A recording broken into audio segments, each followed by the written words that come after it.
नमस्कार. आम्ही असं सध्या म्हापसा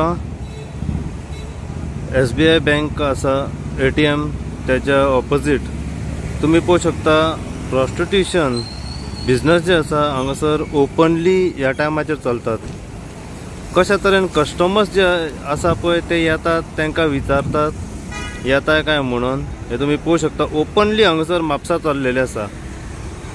जाय त्या जाग्याचेर अशी म्हापसा खंय ना खंय सगळी कडेन रावलेली आसा. मागता कन्सर्न ऑथॉरिटी प्रशासना कडेन अशा गोष्टींचेर मातसो लक्ष मारचो आनी जे कितें हे म्हापसा एरियांनी घडटा ते जाता तितले बेगिना ताबडतोब बंद करपाची अत्यंत गरज आसा. पयलीं एक 2 व्हिलर येवन गेली, तांकां विचारून कितें आतां आनी 2 जाण कोण येयल्या ते आतां तांकां विचारता. हे लोकेशन आसा म्हापसा SBI ATM आसा त्याच्या ऑपोजिट.